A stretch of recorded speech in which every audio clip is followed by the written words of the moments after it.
चंद्रपूर जिल्हा क्रीडा संकुल आज योगमय वातावरणानं भारावून गेलं। आंतरराष्ट्रीय योग दिनानिमित्त आयोजित भव्य कार्यक्रमात लोकप्रतिनिधी, प्रशासकीय अधिकारी आणि शेकडो नागरिकांनी सामूहिक योगाभ्यास करून आरोग्यदायी जीवनाचा संदेश दिला।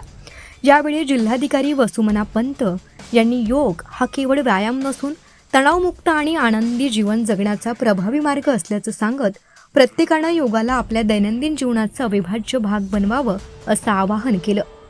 कार्यक्रमात आमदार किशोर जोरगेवर यांनी योगाच्या जागतिक स्वीकाराचा उल्लेख करत पंतप्रधान नरेंद्र मोदी यांच्या प्रयत्नांमुळे भारतीय योगाला आंतरराष्ट्रीय स्तरावर नवी ओळख मिळाल्याचं सांगितलं। मोबाईलची बॅटरी जशी रोज चार्ज करावी लागते त्याचप्रमाणे शरीर आणि मन तंदुरुस्त ठेवण्यासाठी दररोज किमान 1 तास योग करणं आवश्यक असल्याचं त्यांनी नमूद केलं। महापौर संगीता खांडेकर यांनीही योगामुळे शारीरिक व मानसिक आरोग्य सुदृढ राहतं असं सांगत नियमित योगाभ्यासाचं महत्त्व अधोरेखित केलं। यावेळी विविध योगासने आणि प्राणायामांच्या माध्यमातून उपस्थितांनी योगाचा अनुभव घेतला। विशेष आकर्षण ठरलेल्या वॉटर योगाने सर्वांचं लक्ष वेधून घेतलं।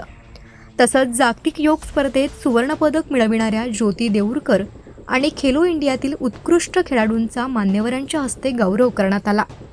योगाच्या माध्यमातून आरोग्य, शिस्त आणि सकारात्मकतेचा संदेश देणारा हा कार्यक्रम चंद्रपूरकरांसाठी प्रेरणादायी ठरला। सर्वांना आज जागतिक योगा दिवसाची खूप खूप शुभेच्छा। माझी सर्व नागरिकांना विनंती आहे की योग आपण फक्त आजच्या दिवशी नाही, त्याला आपल्या जीवनाचा एक भाग बनवून केलं पाहिजे।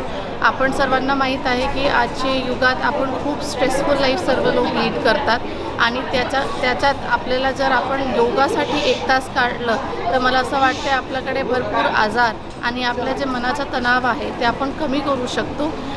योग आपल्या भारताची एक पहचान आहे आणि आता भारताची पहचान जगभरात सर्वजण करतायत, तर आपण पण नक्की केलं पाहिजे। सर्वांना परत जागतिक योगा दिवसाची खूप खूप शुभेच्छा।